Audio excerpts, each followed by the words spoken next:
Welcome. I'm Andy Carlson, and you're listening to the Time with Tim podcast. Each episode, we explore the impact of complex trauma through the personal journeys of our guests.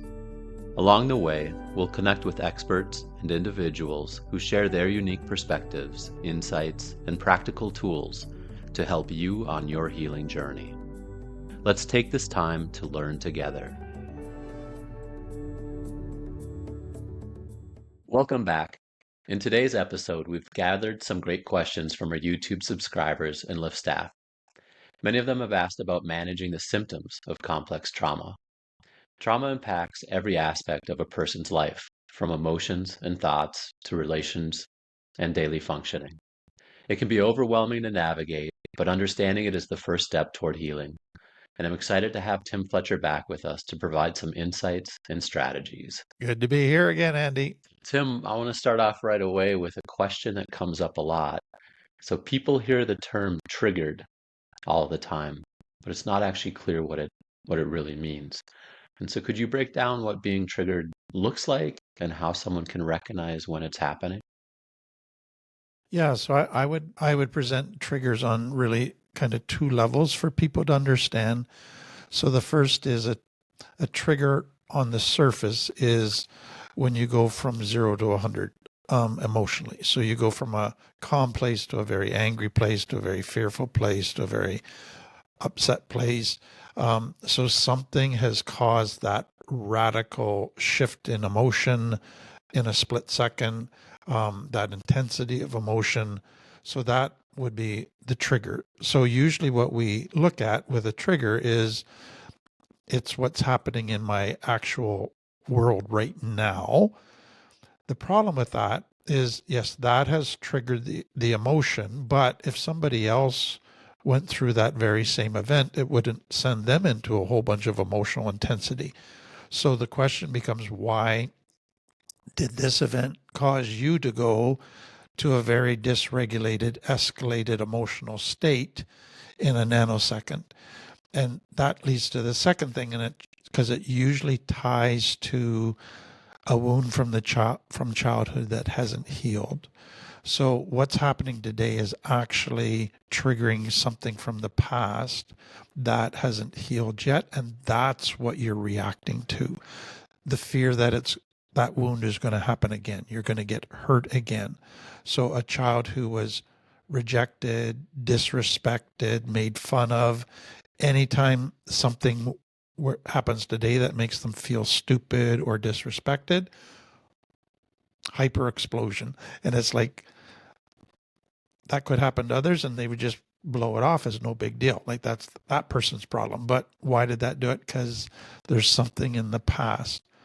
So to me, another way to look at triggers that I find very helpful. So a lot of people, when they get a trigger, their immediate response is to judge themselves. So their response to a trigger today is very much hard on themselves, judgmental, critical of themselves. And what I want people to realize is that response usually doesn't help.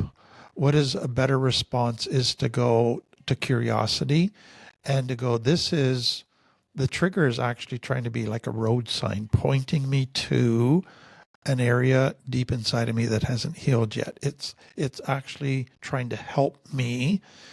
And so another way to say that is it's like the wounded little part of you that has never healed, the inner child, is actually going, ouch, when you get triggered today. And it's saying, hey, notice me, I haven't been healed yet. Please give me attention, please.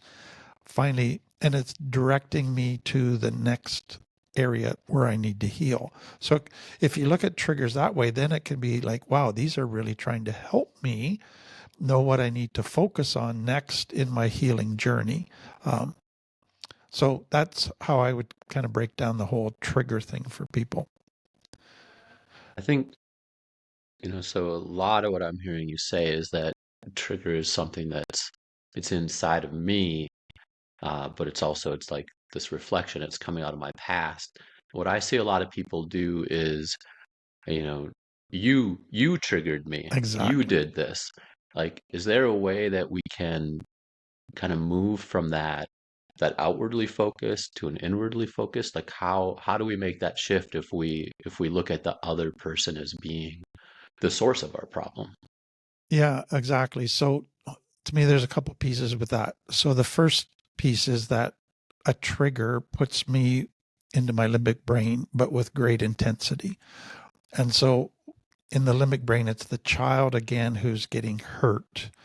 And to the child at that time, it was the other person's fault. It was the other person who was disrespecting them, etc. So the source of their internal pain was always external when they were a child.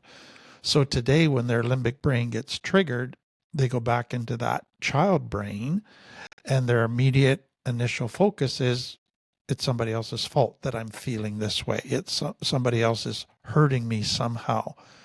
The reality, though, today is that the other person might not be hurting you at all. You might be making it up, imagining it, um, and not even seeing that it's an internal thing. And so what becomes key for people is I got to get out of my limbic brain, because as long as I'm in my limbic brain, I'm going to kind of have that distorted childlike thinking that looks at the externals as the cause of all my problems.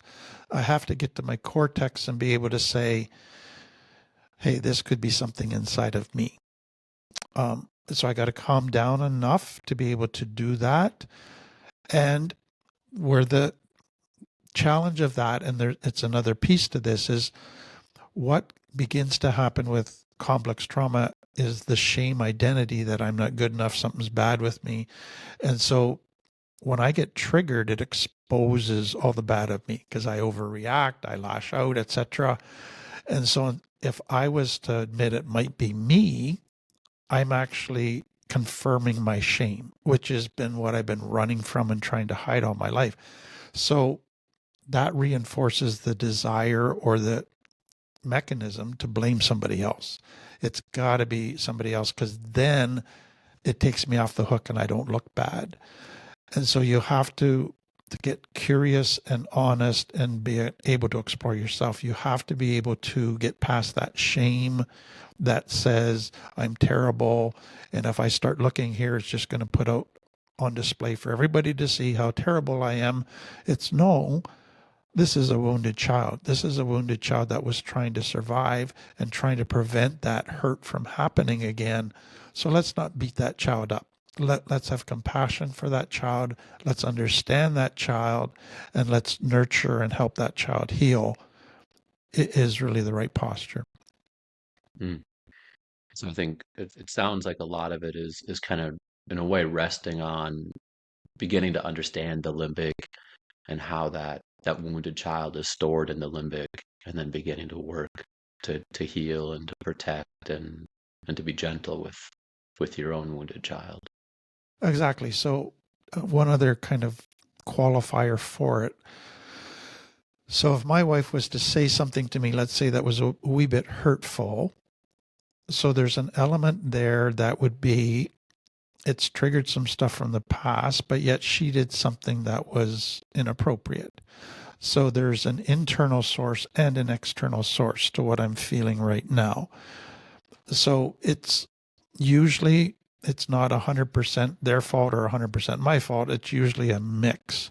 And so that where it gets a little bit challenging is I need to be able to own my part and then decide, do I confront them about their part?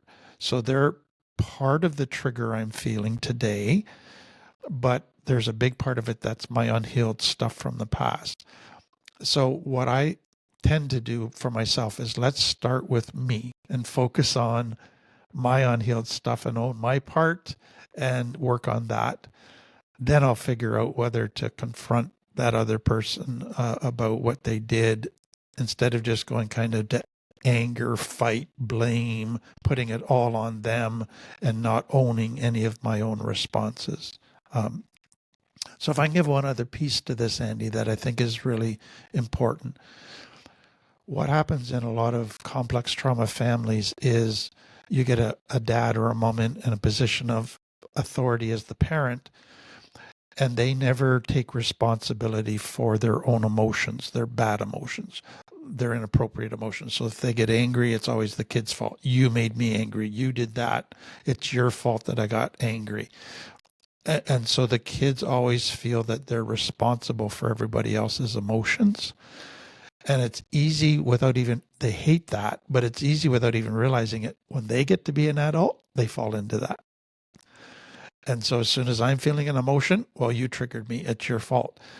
And you just make that jump like dad did without really going, is that really true? Is there more going on here? It's quite convenient to just fall into that. And many kids do. Yeah, yeah. So a lot about like recognizing and taking that the responsibility for self in there. So fear is another huge part of trauma responses. And so many people feel stuck in fear even when they logically know that they're safe. What are some practical ways to manage fear even when it feels overwhelming? Yeah, it's a wonderful question. I get asked it a lot. Where I start with clients is that courage is not the absence of fear. So a lot of people think if I have courage, then all my fear is gone and I'm just going to do what I should do and I'll do it kind of easily without fear. Courage is doing the right thing in the midst of fear, even though I'm feeling fear. So what I want people to realize is most of complex trauma creates fear in the limbic brain. Every time I go to change in recovery, so I want to do healthy stuff, it actually triggers fear. Something bad's going to happen. Am I going to get judged? Am I going to fail? All of those things. So fear becomes this constant companion that's getting triggered every time I'm trying to do something right in recovery. And it puts me back in my limbic brain. And so what I want people to go is, okay, I need to acknowledge that I'm feeling some fear, but I don't need to let that control me. I don't need to be paralyzed by it. I just go, oh, okay, got some fear there, but I'm still going to do the right thing. And what happens is as they get back to their cortex, have the courage to continue to do what they know they should do, the fear gradually settles down. And so I think it's so important to realize that getting healthy is not the getting to the absence of fear. Getting healthier is the courage to actually still do the right thing in the midst of fear. And that's the constant work between knowing my limbic brain is triggered, regulating it, getting back into my cortex. Okay, what do I need to do? Seeing that that fear is irrational, seeing that that fear, that I have tools to handle that fear that I didn't have when I was a child. I have supports. Failure is not the end of the world. Failure I can actually grow from. So all of those different things, I parent myself through that fear. But it's really realizing that to a child in complex trauma, fear was something they couldn't resolve. And so fear became something you had to fight, flight, freeze, or fawn. You had to escape because you had no way of resolving it. That gets triggered today. And so it immediately sends my brain into wanting to go into fight, flight, freeze, or fawn. And what I have to be able to do is, whoa, I can handle this fear. I got the tools now. I got the support now. I don't need to go to fight, flight, freeze, or fawn. I can use other tools now to deal with this fear. And it's not something that I immediately, as soon as I feel fear, I got to panic and escape. It's like, no, I can sit in this. This isn't going to kill me. This isn't going to overwhelm me. What do I need to do, though, to manage it so that it doesn't become paralyzing? And that learning to manage fear, mitigate fear and develop tools to do the right thing in the face of fear becomes such a key part of recovery. So there's you mentioned a lot of little different tools here of moving into the cortex and trying to work on manage it. Is there anything like to purposely expose yourself to fear or to do things that maybe like some sort of like baby steps that you could take forward just to see what the other side of acting in the face of fear looks Yeah, like? exactly. So it's actually a therapeutic procedure to expose people to tiny little bits more, that would create fear. So I'm not going to put you in to the deep end, but I'm going to put you 1 inch deeper into the pool. And it's going to create a mild panic, but it's not going to be like throwing you in the deep end where it'd be an overwhelming panic. And so you're modulating the amount of exposure to riskier, dangerous stuff that in the past would have been too much for you. So you're increasing your window of tolerance. So what's come out of kind of the vagus nerve study is that there's a window of tolerance that we develop for a certain amount of stress and fear before we go to fight, flight, freeze. So for a child from complex trauma, that window of tolerance is really small because I have no tools or support. So the minute I feel fear or stress, I'm out of here. What we want to do is gradually increase that window of tolerance so that I can stay in it longer because I know I have tools and support and I don't need to go to fight, flight, freeze. And so you just can gradually help people develop that by exposure to more and more stuff. Or when I'm feeling it and I'm going to my limbic brain, I do some deep breathing. That helps me to kind of get back to my cortex.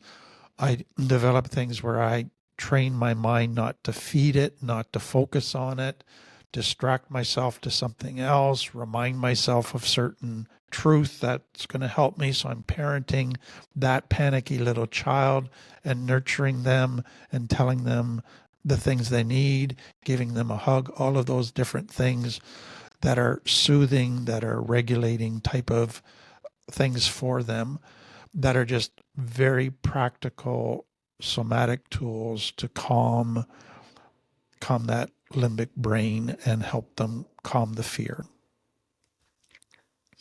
I like that. So we can't just think our way out of it, but it sounds like there's different tools that we can work with for the vagus nerve, for the limbic brain, that there's just these different modalities that will help us out.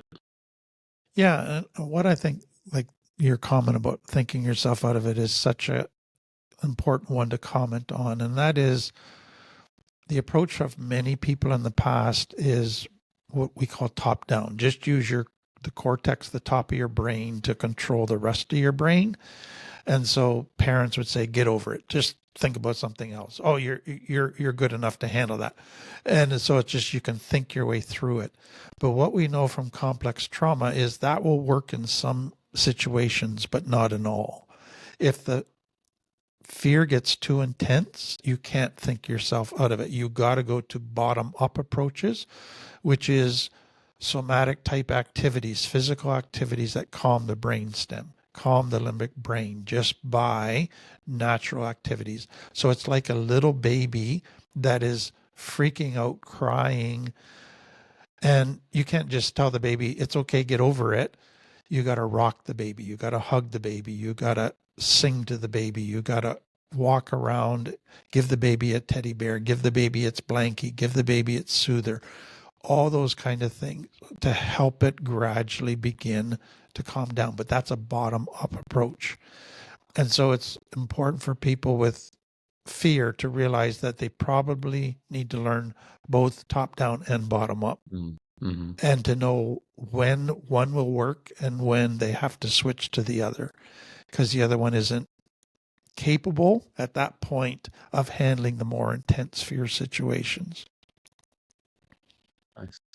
I think staying on the subject of thinking, the next question is, a lot of people with trauma struggle with replaying negative thoughts, insults, guilt trips, past mistakes over and over in their heads. What advice do you have for breaking that cycle? So it's really kind of what would be called unhealthy rumination. So you're ruminating is chewing the cud like a cow does. You just keep chewing it and going over and over and over. A lot of people, when they're ruminating, there's a couple elements to me going on. Is number one, they're focusing on the hurt, and they just want to go over and over the hurt, and it's going against their, that wasn't right, that wasn't fair. their sense of justice, their sense of love. But in going over and over again, it's their way of validating to themselves that it was wrong. The problem is that they can get stuck there because it gives them a bit of a good feeling to validate that I was hurt, but it doesn't resolve it. It doesn't help them get through it and let go of it. And so they just end up ruminating, and the good feelings get less and less. And it starts to turn into anger and resentment, and I've been wronged, and I'm a victim, and it starts to pull you towards very negative headspaces. And so for many people, that ruminating stuff, they just have to be careful. It's good to validate, yes, I was hurt, but I'm not going to feed it. Now I need to go, where do I need to go internally to begin to resolve that? And that's their stuff. What they said isn't true. I know it's not true. Or what they said might be true, but I know I'm working on it. I'm growing. So this isn't who I am as the total description of my character. This is one person that's trying to hurt me, and you're able to kind of categorize all of that. But that's where it can go to the next thing that causes people to ruminate, and that is when somebody says something hurtful, it connects to my shame. Mm-hmm. And that confirms my shame. They see my shame. And I'm ruminating to feed shame. I'm a terrible person. I can't do anything right. Look at this. Everybody's noticing it. And now I'm feeding the monster of shame. And shame is always looking for things to reinforce shame, even though I consciously don't want to reinforce it. Subconsciously, shame is looking to be fed, and ruminating on negative things that people say about me can be very feeding of that monster. There's another piece to me, and that is, if shame has been your childhood experience and it's been there since early childhood, that's kind of your default setting, is to be critical of yourself, to think less of yourself. And so what can happen is, as soon as somebody says something negative, it feeds into my default setting. It puts me right back there, and I know how to then think negatively about myself, to put myself down. And that default setting is just something I can slide into subconsciously. Don't even realize I'm sliding into it, but before you know it, all I'm thinking is negative. And another piece with that is, for many children, that shame stuff, it was developing internally, but that's because externally they are being criticized all the time. Externally, they were always being told how bad they were. It was always a negative environment. And so for them to slide back into, this feels like that again, I'm being put down again, everything kind of just takes them back to that childhood brain where I hate myself, this is terrible, and they just feed off of all of that. So to me, it's a common element that so many people with complex trauma have. And another way to describe it is, they have this extremely strong internal critic. It's very robust. It is alive and well. And the whole element of shame is believing that the true, authentic me is bad, not good enough, not lovable, creating personas, masks, to try to get people to like me and respect me. But then the internal critic is always saying, yeah, you're a fake, you're an imposter. Because look at, the only way you get people to like you is by creating false personas. And the real you've got to hide. And so shame has always been this internal critic that is always comparing me to my false personas and saying you're fake. And so that internal critic often comes from mom and dad, who've been my initial critics. Whatever I do is not good enough. They find fault with stuff. They criticize everything. And I just take all of that into my brain and go, okay, that's the truth about me. So now I will criticize myself, because that seems to be the thing to do around here. And they think that somehow it's going to motivate them to want to be better, to change. And it does very short term, but over time, it actually defeats you and makes you want to give up and believe that you're this terrible person that can't get better. And so now you hate yourself. And that internal critic then just gets very, very big and very loud. It sounds there's a little bit in here that kind of reflects back to what we'd said earlier about like triggering, where we talked about this recognizing that something internal is going on.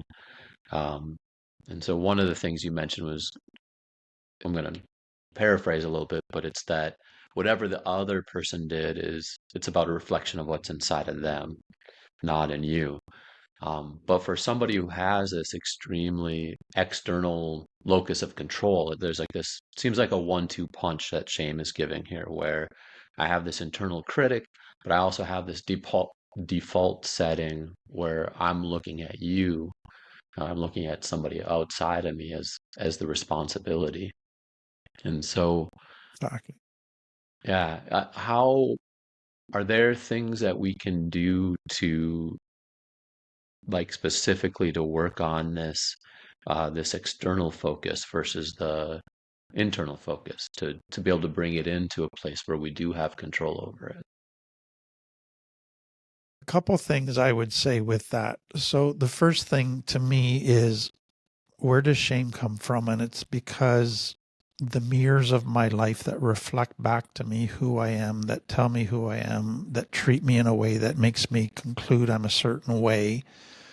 So if I'm neglected and abused and criticized, then the mirrors are all saying you're negative, you're bad, you're unlovable, you're not valuable. But the reality is that all those mirrors are distorted. But to the child, they think those mirrors are telling the truth because that's the only mirrors they have. That's mom and dad, that's brother, sister, uncles, grandma, grandpa, whatever. So, what people, when they come into recovery, they they're starting to heal their shame and they go, oh, I do have value. I am lovable. But then somebody significant like mom or dad or a friend criticizes them. And then they go, is that an accurate mirror or not? Is that an old distorted mirror? I don't know. I have Mm. no way yet of really understanding kind of an accurate mirror. I've only focused totally on my faults. I haven't seen my positives well enough. So now when I hear a fault, I don't know if it's a distortion or the truth.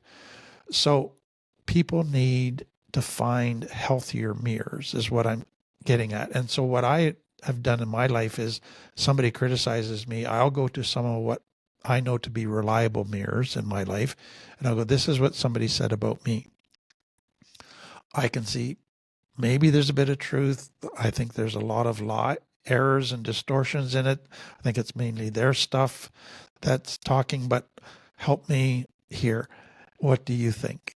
And just having that sounding board, that's a healthy mirror that knows me and knows the other person, just helps me begin to go, how much weight do I put in what that person said? How factual is it? How distorted is it? And that can just, like a load comes off. Whew, okay, that's all their crap. They're just coming from a very bitter, resentful spot that just wants to hurt me, and there's zero truth to it. Or yeah, there's a little bit of truth, but it's you already know all that, and you're working on it. So don't give it very much weight.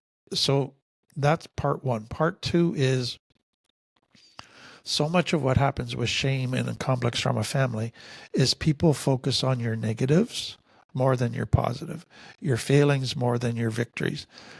And so you get this lopsided view of yourself that sees your flaws and often doesn't even know one positive thing about yourself. And so for many people, it's beginning to learn to self-validate, to begin to notice their own strengths. And it's not that you're bragging. It's not that you're getting a big head. You're just saying, this is me accurately. I was given a picture of me that was very lopsided. It was very focused on the negative. I'm trying to get an accurate picture of myself. And that's not me denying my flaws. It's saying, yeah, I got those flaws, but I also have these strengths. And it's all right to acknowledge those strengths. And so for some people, it's helpful for them to write those strengths out and start to keep a list. And again, that's not denying their flaws, but it's helping them to get a more balanced picture of themselves. And then the next thing to me that's huge is when my internal critic gets triggered, and it can happen quite a bit, and it used to happen a lot more than it does now. But what immediately to go to, I don't have to listen to this until I get to a calmer place where I can look at it more objectively. And so I need to calm myself down and then not feed into this right now until I'm able to kind of get some perspective on what's being said, and then I can process it more accurately.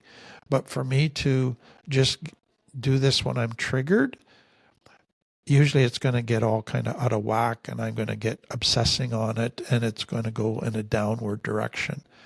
And so instead of listening to my internal critic, instead of judging myself, I go to compassion and I'm going to wait until I'm calmer and then I'll be curious about what's going on. That has been so helpful for me, is that shutting the internal critic up, having compassion to yourself, and then being curious about what's really going on.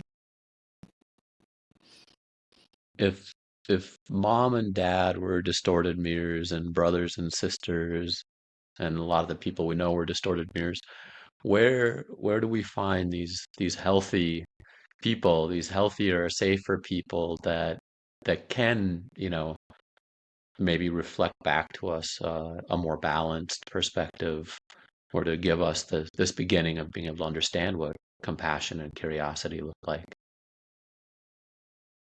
Always the tough question to answer. But let me say this.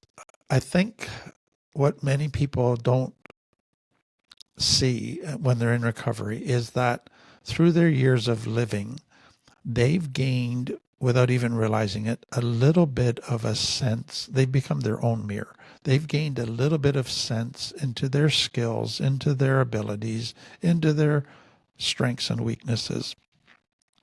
So when they meet somebody, often the question is, okay, is this guy lying to me because he wants something? Is this guy saying this stuff to be nice? Like, is he an accurate mirror, or is he just blowing smoke? And what many people, what helps them is they realize, okay, that resonates with something that I was figuring out in my experience about myself. So I don't think this person is lying to me because it resonates with something internal. So there's something that's been building in my identity so that I've got two identities that are in my brain. I've got the shame identity that I've believed for years and it kind of runs my life. But I've got this gradually building more accurate identity that I don't totally trust. But when I meet somebody that validates that and it resonates, then I go, okay, that might be a safe mirror. So that's part one. Secondly, to me, is there's no magical place to go to define place for safe mirrors. It's just, for many people, it starts with a therapist. It starts with a coach that is going to be the only person in their life right now that has no agenda other than to be accurate mirror to that person of what they're seeing, what their issues are, their strengths are. And so they start there. Then many can find at least one friend that will be that person for them. And if they could get just those two things, that can help them so much Mm-hmm. in rebuilding a healthy identity and shutting up that internal critic and doing kind of that unhealthy rumination on all their negatives. So I'm going to switch direction a little bit here. So another question we received is about hoarding. And so is hoarding a symptom of complex trauma? Like, what's the connection there? Yeah, so there's a couple elements to hoarding that I think to me are fed by complex trauma.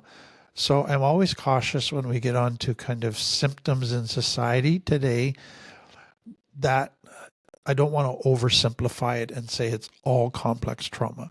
But what I think is coming out in the research is, in many cases, it is complex trauma.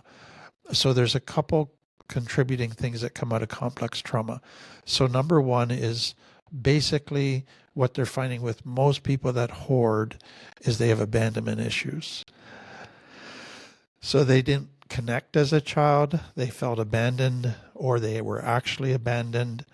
And so the only thing that they could connect to that wouldn't abandon them was a thing, a possession. And so they accumulate possessions and they can't separate from them, because that would be then they would abandon the possession. So there's huge abandonment issues that are part of it. And so when you look at it that way, you go, yeah, hoarding's a symptom of abandonment in some people. So the solution isn't to tell them stop hoarding. The solution is to heal the abandonment issues and help them form healthy connections with people. And once they do that, connecting to things loses some of its power. So that's part one. Part two for some people is they've gone through so much loss in their life as part of complex trauma. They've moved a thousand times. They've lost friends over and over. They lost pets. They've lost possessions. Dad or mom just got rid of their stuff whenever they got tired of it. So they're always losing. And once they get on their own, they don't want to keep losing. Loss is such a painful emotion. They don't want to grieve anymore. So let's just collect. Let's just get in a situation where, but then they start getting more and more stuff and they can't get rid of it because that would feel like loss. And so now hoarding begins to take place. So there's a very much for some a loss component. And then the third thing for some is, for some people in complex trauma, when your needs weren't met, whether from neglect or from poverty. So you didn't have what other kids have. You didn't have things because your parents were too busy to give you things, or your parents had priorities where they said your needs don't matter. Again, so you live with that deficit of needs met that would have been met through material things. So food, fun, games, hobbies, all of those things. So now when you're on your own, it's like, now I can meet my needs. Now I can finally do this stuff for myself and get these things. So that huge thirst that comes out of unmet needs in childhood can drive a person to just want to accumulate more and more. And so for some, it comes out of the scarcity of poverty. For some, it just comes out of prolonged unmet needs. So one of the first things you mentioned was this healthy connection. And so you said, so if I have somebody in my life who is hoarding, you said I can't go and tell them to get rid of everything. How, for somebody who struggles to receive connection, like how can I be this person with them? Like how can I show them that I'm a healthy connection? Well, I think the thing to lead into that is to understand that to a person who's hoarding, it's safer to connect with things than people. Things don't abandon you. Things don't hurt you. People do. But that's very much childlike thinking that's only thinking in terms of short-term consequences. And so it's beginning to realize, but what are the long-term consequences of hoarding? It's affecting your house, your health. Your house is becoming unsafe. You're getting lonely. You can't do anything anymore. And so when you begin to play that tape out to the end and you realize, okay, it's meeting this need, or it seems to meet this need in the short term, but the long-term painful consequences are starting to pile up. So connecting to things and the way you've connected, it looked like it was the solution, but actually it's not. It's actually causing more problems than it's solving now. So when a person is able to see that, that then can help them. So, but the challenge is this, it's like dealing with a person with addiction. because that's what hoarding becomes, is an addiction. So a child who's got a whole bunch of pain and emptiness inside, and then they find drugs or alcohol, they go, I just found the solution to my pain and emptiness. And in their mind at that point in time, it delivers nothing but positive consequences. And it makes them more outgoing, it gives them more friends, it makes them more popular, and takes the pain away, gives them nothing but pleasure instead of pain and emptiness. So it's the solution to all their problems, short term. But then over time, you get more and more negative consequences that begin to happen. But the child, they don't want to look at that. They deny all of that. Oh, yeah, I could quit anytime. That I could fix that, because they still got all these positive consequences as the main driving force in their brain. And that's the same with hoarding. They're still camped in that limbic brain memory that this makes me feel good. This takes away my pain. It's got to get really painful and really messy before they finally go, you know what? Maybe the pain is outweighing the benefits of the drugs. Maybe I need to start looking at that. But that can take 5 years. That can take 10 years before a person gets there. You just don't magically make them go there. They sit on the fence for years where they go, yeah, there's positives. There's a few negatives. I think the positives outweigh the negatives, so I'm not ready to change. And they can be there for years. And so the same is with hoarding. You can't rush a person to see how bad it's getting, because then they've lived in denial for years. They've only had positive things that they keep saying this is worth it. It's got to get quite painful before they're actually going to get honest. And you just have to be patient with that. Then the next thing for many people is, as soon as they're willing to give up and let go of their connection to things as their main source of life and meaning, and look at connecting with humans, it triggers fear. Are they going to accept me? What happens if they hurt me? What happens if they betray me and let me down? So fear, all of a sudden gets triggered as soon as you try to get healthy, kind of like we talked about at the beginning. And so it's really realizing that this isn't just about letting go of an unhealthy connection. This is about walking through a tremendous amount of fear to create a healthy connection. And that's sometimes the bigger obstacle for people. And so it's like, no, I'll go back to what's safer, because this just feels way too unsafe right now. One of the key words that I heard in there that you said is patience. It's to be able to have that patience with somebody that this may take 5 years before they come to that realization. And I'd assume that might help a little bit on the back end with that fear as well, as if you've been calm and caring and patient with them over a period of time, hopefully that'll begin to build a little bit of trust that you'll be with them as they're letting go of these objects as well. Yeah, because what happens for many people with like addiction, hoarding issues is loved ones who definitely care, they express their concern initially, but the loved ones actually move into from healthy care to wanting to control. And so all of a sudden they're putting pressure on the loved one, they're judging the loved one, they're trying to manipulate the loved one, they're trying to force the loved one, and the loved one's not ready yet. So they just see this as they're trying to control me, they're judging me, and so they go into a defensive fortress posture. Now I got to protect myself from this person, and so they pull away from them. They harden their heart to them. They see them as the enemy, and the loved one is only wanting to help, but they're doing it in a way that's actually they're shooting themselves in the foot, and they're actually causing the other person to lose respect for them, to even want to listen to them. So when that person gets to a point of pain where they want to change, the last person they're going to go to is the loved one, because the loved one Mm-hmm. has been nothing but judgment, nothing but manipulation and unhealthy tactics. And it's like, they're not a safe person. So why should I go to them for help? And so it's so helpful for a loved one, for somebody who has a loved one that's getting into addiction, is to realize that initial care and concern is healthy. But I can so easily cross a fine line into then wanting to control that it becomes super unhealthy and starts to do damage and starts to actually push the other person further into their addiction because they're trying to get away from me.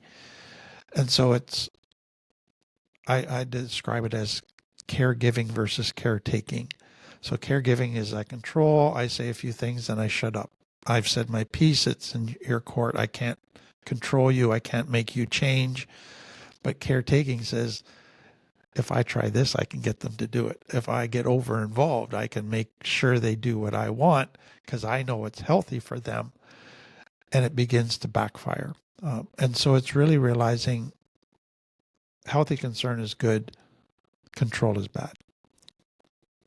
Such an important distinction. So let's talk about anxiety. So some people with trauma, they'll feel hesitant to take medication for anxiety, maybe because they see it as a failure or feel like they should be able to fix it themselves. So what would you say to someone who's struggling with that decision? Yeah, I would include kind of depression, anxiety, and medications for that. Um, so, what I want people to realize is the goal is we want to learn the tools to manage anxiety and depression without medication. But for many people, when they come into recovery, they're in such a anxious spot or depressed spot that it's paralyzed them. They can't learn tools. They can't use tools. They are just a prisoner to these emotions. And so they need some help. And I say people, it's temporary. It's not going to go on forever, but you are in a place of vulnerability right now that you need help, and there's no shame in receiving help from medication. The challenge and the thing to be, so there's two things to be aware of. Number one, medications have side effects, and some of those side effects can be quite hard to live with. And so you need to be able to be honest with your psychiatrist, doctor, just to say, wow, cannot tolerate those side effects. Like, is there another medication that we could try? The second thing, and this is especially with anxiety, is that so your benzodiazepines or so your PAMs, lorazepam, clonazepam, they're addictive. And so it's realizing that when you get into anxiety medication, you can actually end up in addiction if you're not careful with that.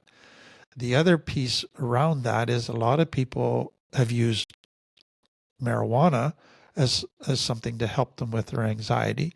And it does. It chills them out. It takes their anxiety away. But what studies have shown is that long-term use of pot actually leads to greater anxiety. And so it begins to backfire at some point and feeds anxiety and just makes you even more anxious. And so it's really realizing that all medications at times can have a purpose, but they do have dangers. They do have potential drawbacks. So be aware of that. But there's no shame in short-term help. But what I tell people is if you are on an antidepressant or an anti-anxiety drug for now because you just need to, it's so powerful in your life, use that time while you're on medication to learn other tools. Meditation, somatic exercises, yoga, all kinds of different things that are going to begin to help you manage anxiety and depression so that eventually the medications become less and less important. And then the final thing that I say to people is this: don't be your own doctor in this. Don't say, oh, I think I can quit now because I'm feeling good. Only go down in your dosage with medical permission and medical supervision. Because so many people, they go, oh, I'm feeling good. Well, the reason you're feeling good is because you're on a medication. And so if you just quit, then you're going to be right back into your symptoms again. And so it's just make sure you have medical supervision. we covered this a little bit, but I think it's important to maybe talk about it more specifically. And so when people feel overwhelmed, their ability to communicate often breaks down. So what's the best way to communicate when you can't think straight? Yeah. So when people are overwhelmed, so two things are happening there. Number one, you're going into um, like extreme stress, fear, cortisol is released in your brain, and that's shutting down your cortex. And so that's where you get a brain fog that you can't think, because basically the brain is saying, we got to put all our resources into survival right now. So let's shut down the unnecessary parts of our brain because we need all the energy put into this one spot. So let's shut down some of the thinking parts of our brain. And so we do know that as a person gets more and more overwhelmed, their cortex works less and less, and their IQ actually goes down because of that. So that brain fog happens with people, and they just can't think clearly. Um, they can't even find words that they need to say, and they panic and they go into fight or flight. So they're in their limbic brain is what I want people to see, or their brain stem. Their cortex is shutting down, and that's what this is all about. So again, what I've done in my own life with my wife is, okay, I just tell her I can't think right now. I need to calm myself down, and then we can have this conversation.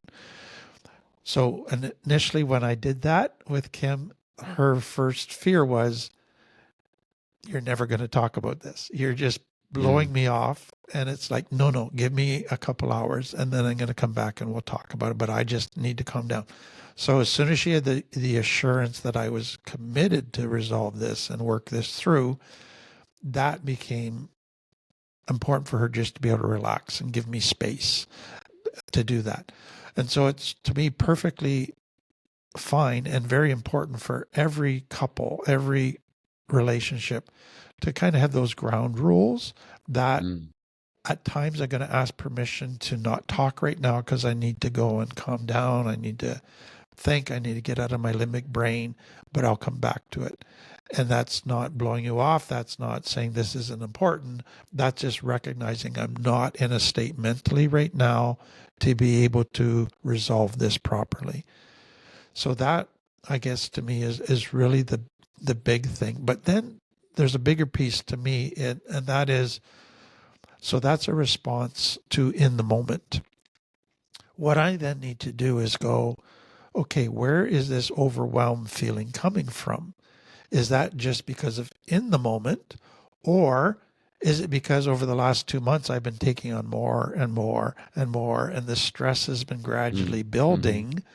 And so what I need to do is not just an in the moment fix. I need to go back and set some boundaries and get my life back to being more balanced so that my stress system isn't being activated. So I need the mindfulness to stop and do an evaluation on what's the last month or two of my life been like, because I doubt that this feeling overwhelmed just came out of one moment in time. I think it's been building without me even realizing it. Wanna, I think it is important to kind of look at the overall big picture and the healing. I want to go back to the ground rules.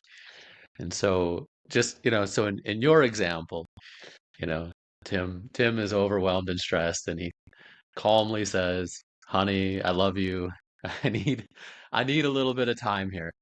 How, when somebody's like so out of it that they can like barely communicate, are there different things, different tools they could use in that moment? And then also, I love your usage of ground rules. What are maybe some other examples of ground rules that you could set up with a partner or someone you care about? Yeah, a whole bunch of things are flashing through my brain right now as far as scenarios. So I think, just to use the example of, let's say somebody's really, really sick with the bad, bad flu. And so they're just exhausted, they're in pain, they just feel crappy. So it's not the time to come in and say, "Can we have a conversation that goes really deep?" Like we go, no, that's not appropriate.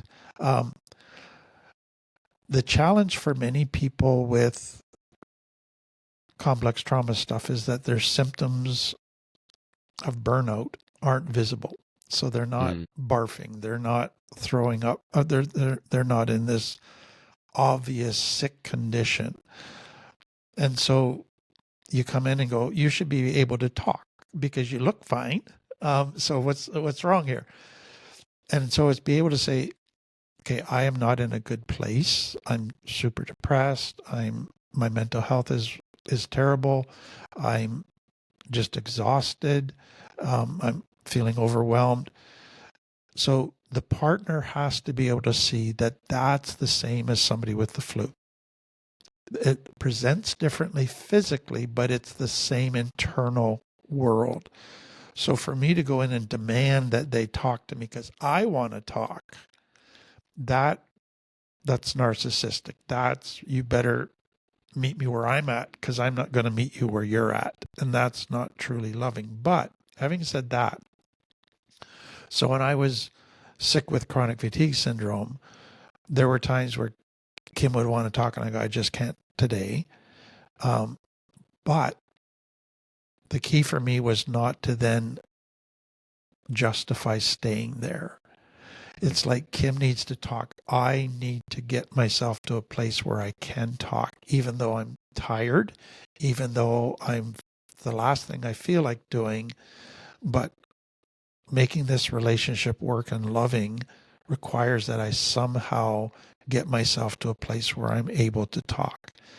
And so I got to do a bit of internal work and make a commitment to actually put on my big boy panties and grow up here and be responsible and then have that talk. What I found was going into actually, okay, we're going to talk. I don't feel like it. This is the last thing I want to do, blah, blah, blah. But once I started doing it, so once I kind of got 30 seconds into it or a minute into it, all of a sudden it started to flow. All of a sudden it became Mm. easier. And so it's like I had to fight past my limbic brain, which just it wants me to act the way it's feeling. So I don't feel like talking. So I'm not going to talk, to say, no, I got to talk. So we're going to talk, even though you don't feel like it. But once I start talking, you're going to catch up. You're going to catch on that this is the right thing to do and you're going to change. So another way to say that is often we try to change our limbic brain before we act. So I'll act once I feel like talking, but often the only way to change your limbic brain is I'm going to talk anyways. And once I start talking, then you're going to catch on and then you're going to change and feel like talking. That's where you got to act your way to a new feeling. It is the only solution sometimes. How uh, um how close is that to like the fake it until you make it? Yeah, it's the same thing, but to me, the fake it till you make it has often been misused by people. Mm. And so it's be phony. And so what I'm describing is that was genuine cortex. I'm doing this because it's right. Mm. My Mhm. limbic brain is not cooperating, but I'm going to do it anyways, and then it will start to cooperate. Many people with fake it till you make it is actually, it becomes fawning for them. Mm. And so it's important to make the distinction between fawning and actual acting your way to a different feeling. This your answer here kind of went into the next question. I'm still going to ask it in case you want to add any more to it. And so you've worked with people who struggle with chronic fatigue due to trauma. How do you approach healing when the exhaustion itself makes recovery feel impossible? And what I heard you say in this last one was it feels like there's this barrier, but then you start to work despite that barrier, to work through that barrier. Yeah. So the danger to me with chronic fatigue burnout is that for many people, their whole approach in life has been they've been in their sympathetic nervous system all the time and not given their parasympathetic a chance for them to rest and heal. So their life hasn't been balanced between work and rest.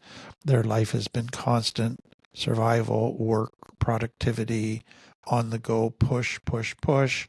And if you relax, you feel guilty, you feel like you're lazy, you feel like you're selfish. And so burnout for many people, as they feel burnout coming on, they just push harder. Dig deep. Come on, you're better than this. We don't give in. That would be weakness. And so they push, push, push. And so for them to change the chronic fatigue is you got to relearn life. And that means you got to relearn balanced, sympathetic, parasympathetic. You got to learn that when you're tired, you got to pay attention and maybe actually rest and not just push yourself. That is so foreign. That feels so wrong when you've been trained that this is actually how you should live if you're a responsible, productive citizen, a loving person. You just give, give, give, and deny yourself constantly. So that's part one. Secondly, it's realizing you don't just overcome this in a week or a month. Like when you've burnt yourself out, the damage has been gradual. It's just slowly taken its toll. It's eroded your reserves physically. It's eroded your emotional reserves. And so it's just gradually taken its toll and just basically emptied every gas tank that you have. You don't replenish those overnight and get everything back to normal. So the healing journey you have to accept is going to be a long one. What then to me was necessary was, what are the foundations of a healthy life? And so I got to have physical health, I got to have emotional health, spiritual health. So physical health, well, I got to get 8 hours sleep. That's the bottom line. If I don't get 8 hours sleep, I'm just going to go back into the same old stuff. I got to start exercising. I got to get physically in shape. I got to eat properly. And so I got to lay out the foundation stones of a healthy life and stick to it. That means boundaries. That means habits. That means developing routines that meet those needs. Then I have to do some stuff emotionally that helps me begin to connect properly to people. That begins to have rest as part of my life, self-care as part of my life. All of that becomes so important to begin to go, how do I make sure that I have the right balance in my life? So you're relearning what a healthy life looks like, and that takes time. And then once you do it, gradually you begin to replenish and stabilize. So when I went through my burnout, it was like a 7-year process of gradually getting back to physical stability, emotional stability, so that I could begin to feel I'm stable. I'm still fragile. I'm still vulnerable, but I at least have replenished and rebuilt stuff so that now I can kind of live again. So to me, the bottom line that I found is that to go to a doctor with burnout and with chronic fatigue is the doctors typically only look at your symptoms and they try to put band-aids on your symptoms. So here's a medication for this, here's a medication for this. Not one doctor asked me about my stress levels. And I went to hundreds of doctors. Not one doctor asked me about my stress levels. Not one doctor asked me about my daily routine between rest and work and balance. No, they just, oh, okay, you're tired, you got depression, you got some anxiety. Okay, let's give you this pill, this medication. You got to get people that say this is symptoms of deep stuff. So you're manifesting in physical symptoms, but it's coming out of psychosomatic. It's coming out of deep emotional nervous system stuff that has been overwhelmed, overactivated. That's where the healing has to happen. It's not just putting band-aids on symptoms.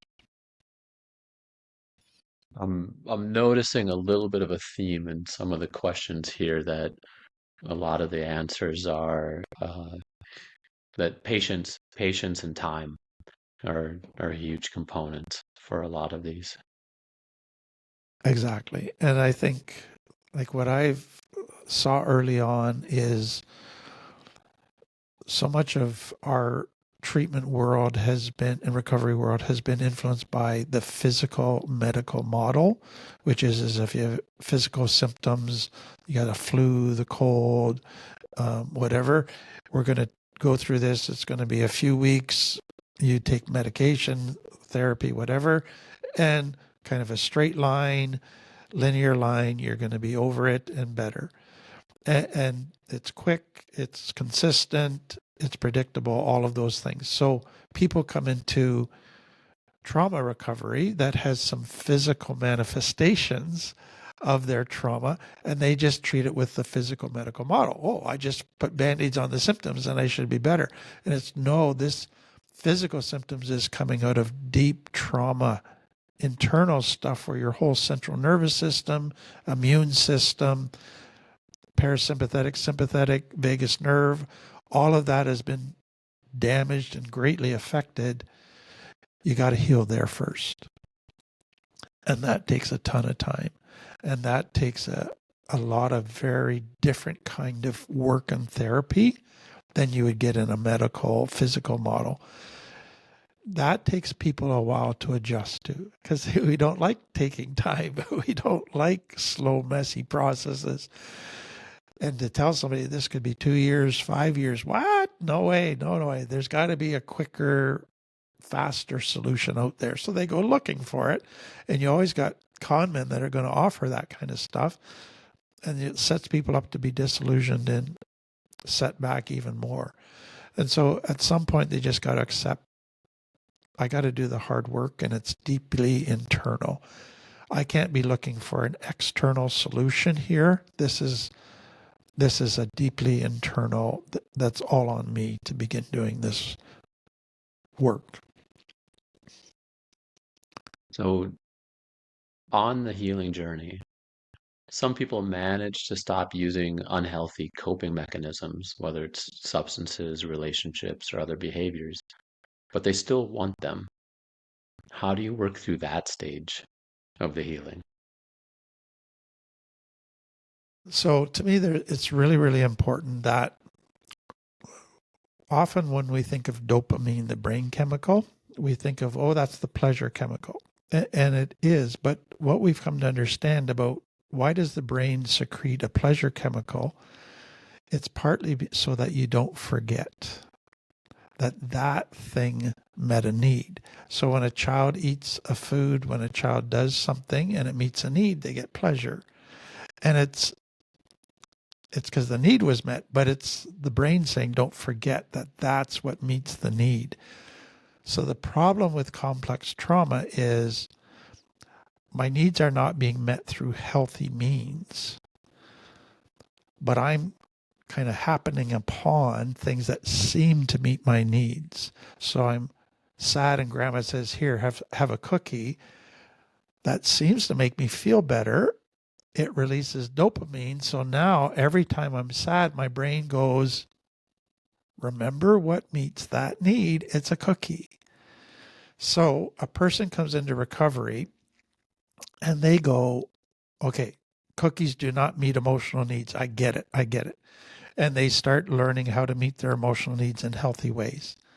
The problem is, as soon as stress starts going up in their life, the brain starts panicking. Am I going to have enough tools? Am I going to have enough tools? And it starts going, I might have to go back to an old option. Okay. Oh, I remember what meets that need. And it's only might be short term, but at least it made me feel better. And so the reality to me of recovery is you're going to go along and you're going to be using good tools and you're going to feel good about everything. And then without you even being aware of it, stress is going to go up and all of a sudden your brain wants to go back to an old tool. Mm. Don't beat yourself up for that. That's just how your brain works. That's what the purpose of dopamine was. stop and say, okay, what's going on here that's causing my brain to want to go back to an old toolbox? There's got to be something that's increasing my internal stress level that's causing the brain to start looking at alternative tools than the ones I've been using. So use it as a chance to do some self-inventory work, some mindfulness work, to begin to figure out what's going on below the surface that's creating this flashback desire in the brain. So don't beat yourself up for that. That's key. That's just very natural. That's the brain just trying to protect you. So going to self-criticism and judging yourself and beating yourself up is not going to help you at all. Compassion and curiosity. This next question might be a really big one, and I'm going to ask it in two parts. So, how are the symptoms of narcissism and borderline personality disorder similar, and how are they different? And what is different about being in a relationship with either? So to me, pure narcissist personality disorder is a person who is in it's all about me all the time. I got to look good all the time. I got to put others down all the time. It's all about image. It's all about not being wrong. They can shut down their conscience. They can shut down their empathy. That's their ongoing thing. They can learn to groom people. They can learn to fawn. They can learn to do things to make people think they're different than they really are. But all of that is a game to use people, to manipulate people. That's a mask. Their core is constantly calculating how to use people, calculating how to get what they want to make themselves look good. So that's the narcissist 24/7. The borderline personality, 97% of the time, they're wonderful people. They are loving, giving, caring, in their cortex, healthy. But when they get triggered, their abandonment gets triggered, their fear of rejection gets triggered, they become a narcissist for those few minutes when they're triggered. So they all of a sudden, it's like it's all about them. They are lash out at everybody, want to hurt everybody, don't care, have to get their own way, raise their demands on everybody, and they do a ton of damage. So to me, the borderline looks like a narcissist, but only for short periods of time and only when they're triggered by their abandonment, rejection, their shame stuff gets triggered. And it's all fear stuff that's being triggered. Fear that I'm going to be abandoned, fear that I'm going to be rejected, fear that people are going to see me as stupid or disrespect me. So that to me is the difference. So the challenge in living with it, and this is a massive topic. So the narcissist, basically, in my mind, you can never have a healthy relationship, intimate relationship. You can learn to coexist. You can learn to do the dance and kind of be the mirror that they want you to be and kind of butter them up and say all the right things. But it's not going to be a relationship of equals. It's not going to be a relationship of love. It's not going to be a relationship where both people are committed to grow, because the narcissist has so much shame that they're never going to get real. It's all about their image and the externals. So to me, living with a narcissist, eventually you're going to get hurt more and more and more. That just is inevitable. That comes out of, because a narcissist is never happy. And so eventually they're going to take out their frustration and anger on those closest to them. And it's only going to compound. Now, they have their own fear of abandonment. And so initially they're going to lash out at you and then be afraid they're going to lose you and try to win you back. And they're going to go back to fawning and being sweet and grooming and all of the love bombing, etc. But very quickly their internal stress and anxiety and angst is going to build and they're going to lash out again. And that cycle begins between kind of a honeymoon period and then a tension building and then a lashing out period. And over time, the honeymoon gets less and less. The building period and the lashing out just gets to be kind of the normal part of the relationship. So that's the narcissist. The borderline personality, you can have a wonderful relationship with them, but there's really two pieces to me that you have to be aware of. Number one is when they lash out and they're triggered and they're kind of going ballistic, that is not the time to talk to them and try to resolve it, because they're totally in their limbic brain. They're totally irrational. Now, don't tell them they're irrational, because that'll just make them angrier. Don't just say, I can't talk to you right now, I'm out of here. That'll just make them angry, because you're treating them as a child. You're treating them in their mind with disrespect. But what you're able to say is, okay, I don't think this is the right time to talk right now. Let's wait till we're both calmer. Let's wait till we're both able to kind of cool down, and then we'll come back and talk about this. So you're doing it with a respectful boundary that's acknowledging the situation. The problem, though, is the second one. That's the bigger one. So borderline personality comes out of, again, like the narcissist, but it's a deep shame that anybody that gets to know me is going to abandon me. So the narcissist acts on that and is basically overcompensated constantly in every area of life. The borderline hasn't, but that fear is deeply there. That shame is there. And so the challenge becomes they've distorted their own thinking that I'm a good person. I just have these little flare-ups. I'm a wonderful person with no issues. I just have the odd flare-up. That's everybody else's fault. So they've justified, they've denied their shame, they've denied what's really going on in order to live with themselves. So they've created their own distorted mirror to look at of themselves. If you come along now, even when they're calm, and say your mirror is distorted, you've got deep shame issues, we keep running into this, that can re-trigger them, because you're now exposing them. And if you expose me, you're probably going to leave me. And that fear of abandonment kicks in. So the bottom line to me is often the partner to somebody with borderline, sometimes, very rarely, they can get the other person to start getting an accurate picture and to be willing to go to their shame. Most of the time they can't. That's where a therapist is needed. They need a third party that isn't in an intimate relationship with them that can say, you know what, you got an issue here. Now, the problem with that is a lot of borderlines go to a therapist, and they only go to a therapist that reinforces their distorted picture of themselves. And so they go and they tell the therapist, and they can play the victim quickly.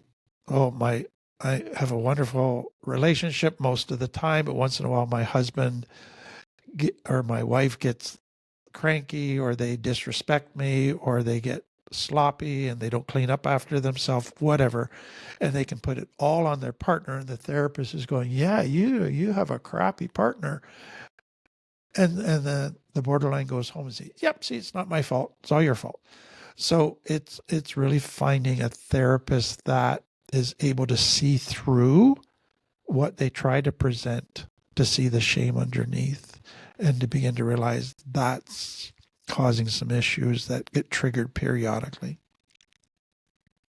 I want to go back to something that you said at the beginning. It's that the borderline is, it's like there's 3% of the time that they're triggered. But with the narcissist, it sounds as if what you're saying, or it sounds how a lot of people talk, that there's an intentionality to how they're acting. But it also sounds as if they're almost like in this trigger 100% of the time. Like, is there an intentionality, or is this just the trauma speaking? Like, how do Yeah. you tease that out? Yeah. So, like, we have different types of narcissists that we've classified. So, like malignant narcissists. And so there's an element where they've They've got so much shame, so much deep self-hatred and anger inside that they just are cruel. They just delight in hurting people. That makes them feel better. They delight in putting others down because that makes them feel superior. And so there's this very intentional cruelty that comes out of that type of narcissism. But there's another type of narcissism that the person isn't even aware of. So you can think of a mother who's a narcissist, and she, as long as she's getting her own way, as long as everybody's doing what she wants, appears to be loving, fun loving, all the neighbors love her, the kids, as long as everybody's doing what they're told, this is a wonderful family. But as soon as you don't do what she wants, as soon as you expose her flaws, as soon as you challenge her, you got an explosion. And so all of a sudden, there's almost a latent narcissism that's there all the time that goes under the radar, but it's just because everybody is walking on eggshells and making sure they conform so that they don't trigger it. Once it's triggered, then it becomes obvious. So the danger is that the mother thinks, I'm not a narcissist, look at, but they don't see that everybody gets along and likes them because everybody's keeping their rules and walking on eggshells. They don't see that. They just think I'm a wonderful person. Everybody gets along with me. And so when they get triggered, oh, that's the exception. That's their fault. They brought that on. They did that. And so they deny their narcissism. They blame others for their responses. So that's the tricky part of narcissism. And so much of complex trauma families, that's the kind of narcissism you see. The kids feel safe as long as everybody conforms and does what mom and dad wants. But as soon as you break one of their rules, as soon as you don't meet their expectations, then you're the bad guy. Then there's this different response that can be cruel, that can be quite punishing, quite judgmental. That comes out, but it's been there all along. It's just they've learned to hide it, and everybody's learned to step around it. In the classes that I've been facilitating, when people talk about a parent, I've noticed that it seems that it's almost like 50-50, that the not necessarily saying narcissism or borderline, but like 50-50, the more explosive or angry, loud or violent parent has been pretty equally like male versus female. And I know in your example here, you just used a woman as, the mother as an example. Kind of what's your take? What's society likes to present that it's only men who are Right. narcissists. Yeah. So Like, when I first started teaching this, I just kind of presented it in terms of men because I'm a man and I didn't want to try to make it look like men weren't part of the issue. So I presented it from my perspective as a man, and I got all kinds of criticism like, well, women are too. And so it's realizing, yeah, this is not gender specific. This is both sides. And it's people with complex trauma, whether they're male or female, they work it out in their own way. And some end up narcissistic, both male and female. And some end up very explosive. Some end up very subtle. So you can get cruel people that look to be really sweet, but they stab you in the back all the time. So yeah, it's definitely male and female. And the same is with borderline. What I think is important for people to realize is malignant narcissism, you don't care who. But the other type of narcissism and borderline personality, you're super sweet to everybody who's not an intimate relationship. You're the best neighbor, the best friend. Everybody looks at you and thinks you're wonderful. It's only in your most intimate relationships where the narcissism and borderline shows up, because that's where your deep shame stuff gets triggered the most. And so it's important to realize that if you grew up in a family like that and you had a mom or a dad who was a narcissist and you tried to point it out to your friends or neighbors, it's quite likely they would have said, no, that's not true. Your dad's a Mm, wonderful person. Nobody else could see it because they didn't have the intimate relationship. And so it's almost like it's hidden from most of the world and only those closest get to see it. But that makes it very easy for people then try to gaslight them and say, you must be seeing it wrong. mm, It mhm. must be your problem, not because everybody else thinks your dad's an amazing person. Um, so it's learning to trust some of your gut and your perception. And then people that really know kind of the internal workings of a narcissist and borderline to be able to say, yeah, you're right in your perception. Who you mentioned here, there's a little bit of the not being believed by others, and this next question to me reads of like not believing in yourself. And so some people with trauma struggle with imposter syndrome and feeling like they're never good enough, no matter what they accomplish. What are some ways to challenge that mindset? Yeah. So to me, again, imposter syndrome, we've already talked about the shame. So I hide my true self. And then in order to get my needs met, in order to get liked and respected by others, I got to create this persona that's wearing masks, adopting roles, being a chameleon, fawning. So all of those become my persona. And deep down, I feel like an imposter because I go, that's not the true me. I'm putting on an act. So that shame always results in an imposter syndrome. But the other thing is that can often be reinforced by gaslighting. So much of complex trauma is often a gaslighting environment for children.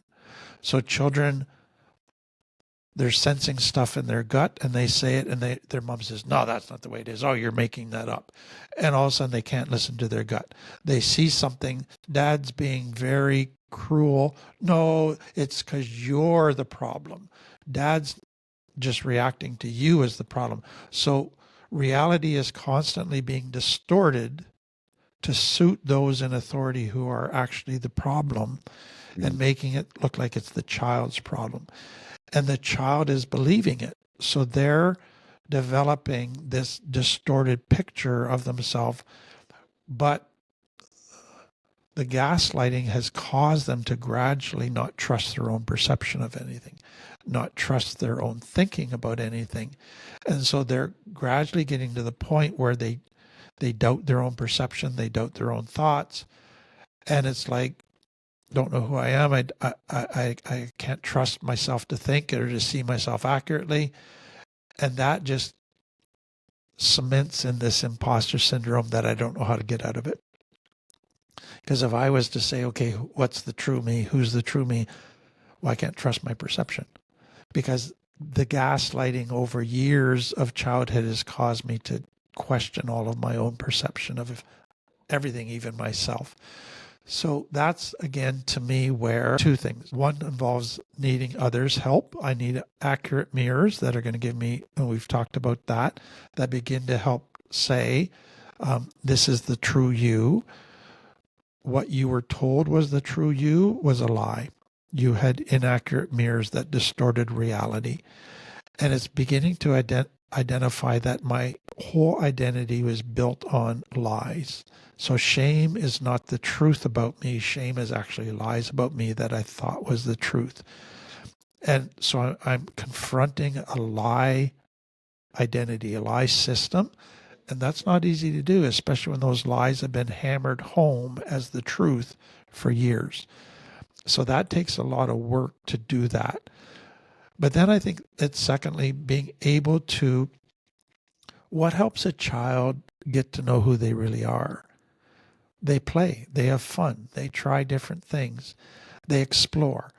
As they do that, they begin to learn, oh, I'm good at this. Oh, I'm not good at that. Oh, this is what my personality is. I'm an extrovert. No, I'm an introvert. Okay, you begin to sort all that out just by doing stuff, by exploring. And I think that's part of getting past imposter syndrome is I got to act like I'm a child again and just start to explore. and look at the evidence of what I'm good at. Look at the evidence of this is where I really shine. And that begins to help me get to a point where I go, this is the true me. This is my authentic me. So yeah, it's a gradual process. I got to be patient with it, but there are very practical things we can do to help facilitate that. I want to ask a follow-up question here about affirmations. Because when you talk about the shame lies, and so when we have these really deep shame lies that are saying, I'm not good enough, if I just try to say I am good enough or I am valuable, there's like this hammer that comes in and kind of clubs. Like how do you get around that, or like how do you work with that? So I remember when I started in this field, and it was a really big thing 21 years ago for people to do affirmations. And I would get clients that would come and they would go, oh, here's my daily affirmations. I am this, I am this, I am this. And I just said to them, do you believe any of those? And they go, no. So you say to yourself every day that you're this, all these different things, but then you don't believe one of them.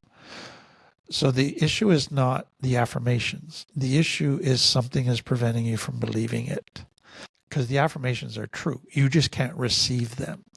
Mm-hmm. So that helped me begin to realize, okay, what's the internal dynamic that's happening? So they know in their cortex that this is the truth, but they can't receive it in their limbic brain. And just to keep telling their limbic brain isn't helping. So two things became important for me. So the limbic brain basically is how I feel is the truth. So I don't feel good enough. I don't feel lovable, so I'm not lovable. Doesn't matter what you say, it's water off a duck's back. Because I have this core belief in my limbic brain based on how I feel. By affirmations, I'm trying to confront a feeling with information, and it doesn't work. So it's being able to then go to the next thing is, okay, I have to do things that act on what I know is true in my cortex, that I do have value, that I do have these skills, and not wait for my feelings to come first before I act. So I am going to go and help in this thing. I am going to go do this thing because I think I have the skill set. As I do those things, then I get positive internal affirmation. Wow, that felt good. I did really good. Then I get external validation from others. Thank you. That was wonderful. You're really good at that. That starts changing my limbic brain. So just affirmations all by themselves usually aren't enough. I got to do other activity related stuff that begins to confirm that the affirmations are the truth, and my limbic brain begins to change. Mm. And so our thoughts will follow our actions at some point. And our feelings will catch up gradually. Mm-hmm.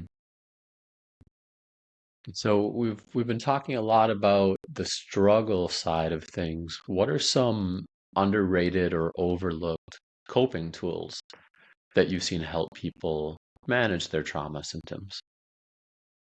Yeah, so I'm glad. I think it's a perfect way to end our time because we talked about the person with chronic fatigue, the person with burnout, and so it's getting back to healthy sleep and eating and exercise and rebuilding the physical foundation and then connecting and all of that. But to me, what I had to realize was I had spent so much of my life basically being responsible, working hard, giving, doing, putting out there constantly.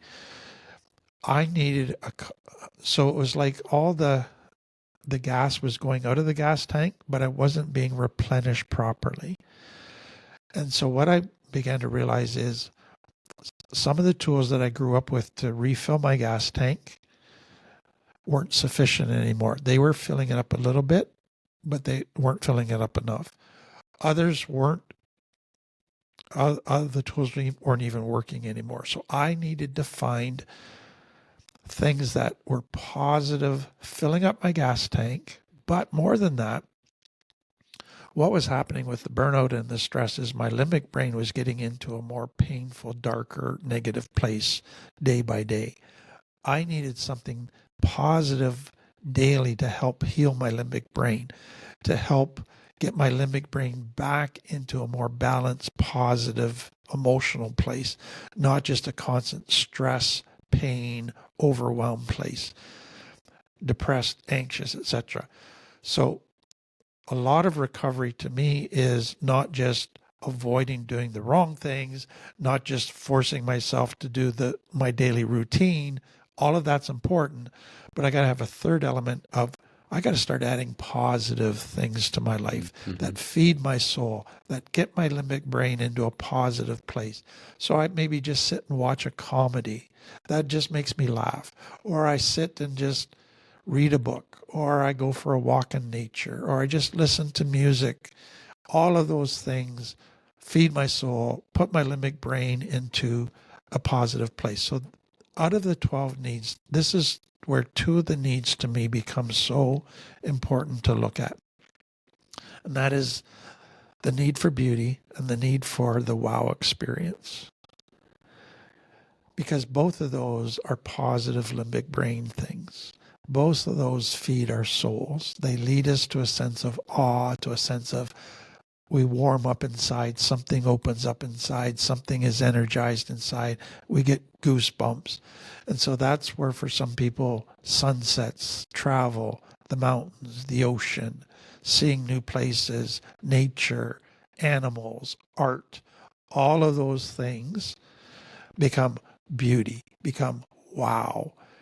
And those feed my soul. So what I had to build into my life was on a daily basis having beauty and wow. That began to put stuff back in the gas tank that nothing else would. And that began to heal my limbic brain in ways that nothing else could. I think that's probably a really good place to wrap up there. And so, Tim, this has really been insightful. Thanks for helping us to break down these really complex topics and providing practical tools for managing trauma symptoms.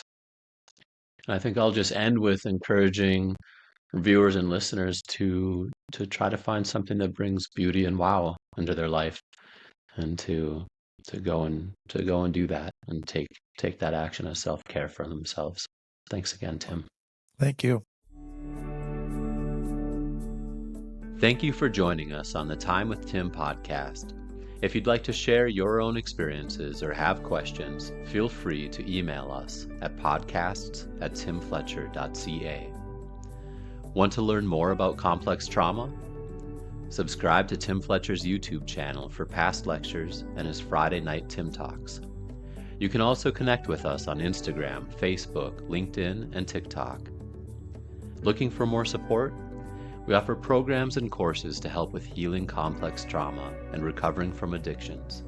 Visit timfletcher.ca to learn more or send us an inquiry. We're here to support you. Until we meet again, take care, and thank you for letting us be a part of your healing journey.